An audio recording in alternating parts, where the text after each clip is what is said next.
ప్రైజ్లాడ్ ప్రభువైన యేసు నామములో అందరికీ వందనములు. ఈ దినం దేవుని వాక్యంలో నుంచి యెషయా గ్రంథం 40వ అధ్యాయం 15వ వచనం.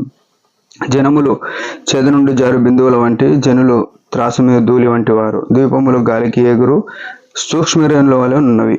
ప్రేమైన వాళ్ళారా, యేసు రక్తంతో కడగబడిన మనము, సంఘంలో నాటబడిన మనము అనేక సార్లు మన సమస్యలను బట్టి, మన కృంగుదలను బట్టి తల ఎత్తలేక ఎన్నో రకాలుగా వేదన పడుతున్న మనకు దేవుడిచ్చే గొప్ప సమాధానం ఏంటంటే, ఇక్కడ చూస్తే జనములు చేద నుండి జారు బిందువుల వంటివి అని చెప్తున్నాడు. అంటే భూమి మీద ఉన్న జనమంతా కూడా ఎట్లరో ప్రభు దృష్టిలో అంటే ఒక చేద నుండి, అంటే చేద బావి నుండి నీళ్లు తీస్తున్నప్పుడు ఆ చేద గిన్నెకు దానికి చేదకున్న ఒక్కొక్క చుక్క కింద పడుతుంటుంది కదా, ఆ చేద నుండి జారు బిందువుగా కనబడుతున్నారు.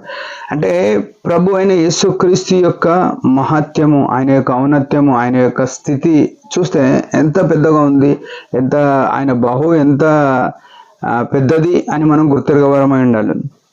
భూమి మీద ఉన్న జనములంతా ఒక నీటి చుక్కలో కనబడుతున్నారంటే ఆయన యొక్క ఆకారము, ఆయన యొక్క కాయము ఎంత పెద్దది అనేది మనం ఆలోచించాలి. ఆకాశం నా సింహాసనం, భూమి నా పాదపీఠం అని సెలవిచ్చిన ఈ దేవుడు ఏమంటున్నాడంటే, భూమి మీద ఉన్న జనములంతా ఇట్లా కనబడుతున్నప్పుడు మనం ఎందుకు కృంగిపోతున్నాము అంటే మన సమస్యను బట్టి కృంగిపోతుంది. మన సమస్య మనకి ఎంతో అధికముగా, అంటే పెద్దదిగా కనబడుతున్న కారణాన్ని. ప్రియమైన వాళ్ళారా, యేసుక్రీస్తుని అంగీకరింపబడిన మనము, సంఘంలో నాటబడిన మనము మన సమస్యను ప్రభు దగ్గర తీసుకొని వచ్చి ప్రభు దృష్టిలో ఈ సమస్యను పెట్టాలి.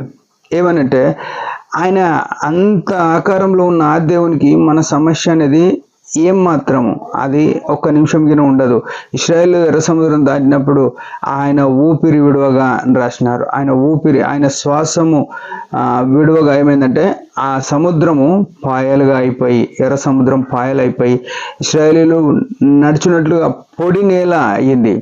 ప్రేమైన వాళ్ళారా, ఆయన శ్వాసము విడిస్తేనే సముద్ర అగాధములు ఎండిపోయినాయంటే ఆయన యొక్క శక్తి, ఆయన యొక్క సామర్థ్యం ఎంత. మనం అనుకుంటాం మన కష్టం ఎక్కువ అనుకుంటాం కదా, అది మర్చిపోయి మన దేవుడు గొప్పవాడని, మన సమస్య కంటే మన దేవుడు ఎంతో గొప్పవాడు విషయము మనము నమ్మి విశ్వసించి ఆయనకు మన సమస్య చెప్పుకొని నిరంతరం ప్రార్థించేవారమై ఉండాలి. ప్రభా, నువ్వు తప్ప ఇంకొకరి సమస్య, మనుషులు ఎవరు మనకు సాయం చేయలేరు, చేస్తామని చెప్పి ఎంతోమంది వదిలేసిపోయేటోళ్ళు ఉన్నారు. కానీ ఈ దేవుడు ఎట్లా అంటే వాగ్దానం ఇచ్చి అది నిబంధనను స్థిరపరిచేవాడు. ప్రియమైన వాళ్ళ ఉదయకాలం ప్రభు పాద సన్నిధిలో మనకెట్టి సమస్య ఉన్నా ఆయన దగ్గర తీసుకొని పోవాలి. జనములన్నీ చేద నిండు జారు బిందువులుగా ఉన్నారు, జనులు త్రాసు మీద ధూళి వంటి వారుగా ఉన్నారు. అంటే మనుషులు ఆయన దృష్టిలో చాలా ఆకారంలో చిన్నగా కనబడుతున్నారు.